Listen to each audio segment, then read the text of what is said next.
Dalam video kali ini kita akan membahas tentang fluid mechanics, yaitu buoyancy dan stability, yaitu gaya-gaya apung yang ada dalam fluida, dan secara singkat kita juga akan melihat stabilitas dari gaya apung tersebut.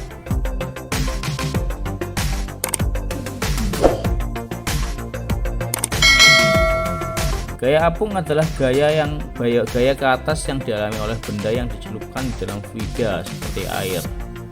Stabilitas air berarti adalah bahwa benda tersebut akan tetap tegak dan tidak terbalik saat berada di atasnya.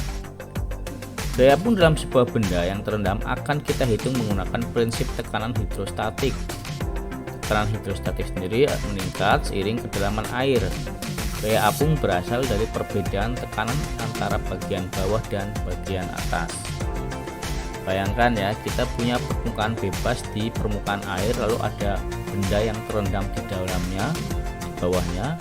Kita akan memecah benda tiga dimensi ini menjadi elemen kecil berbentuk balok paralel. Jadi untuk memahami gaya yang bekerja, kita akan membagi benda itu menjadi potongan kecil sehingga bisa dihitung dengan pendekatan diferensial. Kita anggap permukaan bawah berada di ketinggian H2 dan atas H1. Di area atas dan bawah disebut dA dan volumenya adalah dV. Selisih tingginya adalah H2 minus H1 adalah tinggi elemen kecil tersebut. Dengan cara ini kita bisa menghitung berapa tekanan di atas dan di bawah berdasarkan kedalaman, lalu menentukan beda tekanan yang menghasilkan gaya ke atas atau gaya apung. Sekarang kita hitung gaya total dFB pada elemen kecil.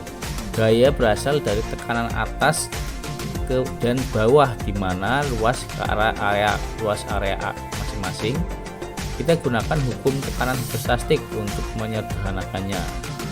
Maka penjelasannya adalah rumus hidrostatik itu adalah sama dengan P rho GH, maka selisihnya adalah rho P2 minus P1, sehingga menjadi rho G H2 minus H1.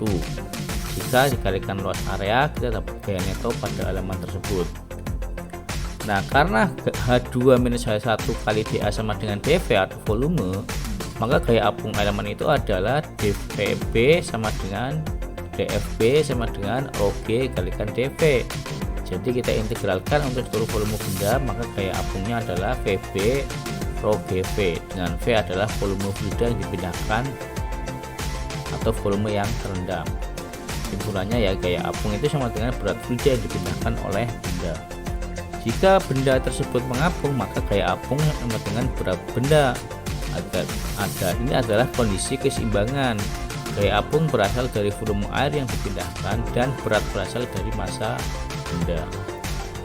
Aturan pertama, benda terendam dalam air dalam volume fluida itu mengalami gaya apung ke atas yang besarnya sama dengan besar fluida yang dipindahkan. Kemudian aturan kedua, jika benda terapung, volume air yang dipindahkan sama dengan beratnya. Jadi analoginya adalah perahu terapung karena berat perahu sama dengan berat air yang dipindahkan oleh badan perahu yang terendam. Nah, sekarang kita bahas stabilitasnya. Stabil itu atau tidaknya itu berada tergantung pada letak pusat masanya, pusat beratnya, dan titik kerja gaya apung. Jika pusat massa berada di bawah titik apung, maka benda akan cenderung tegak atau stabil. Tapi jika pusat massa di atas titik apung, benda bisa terguling atau tidak stabil.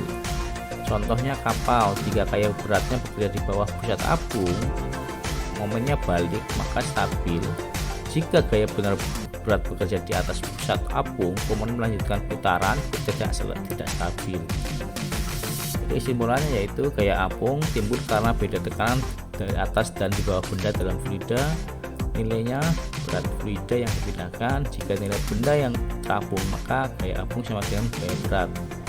Stabilitas ditentukan oleh hubungan antara titik berat dan titik aktif apung. Semakin rendah titik berat dengan titik apung, semakin stabil.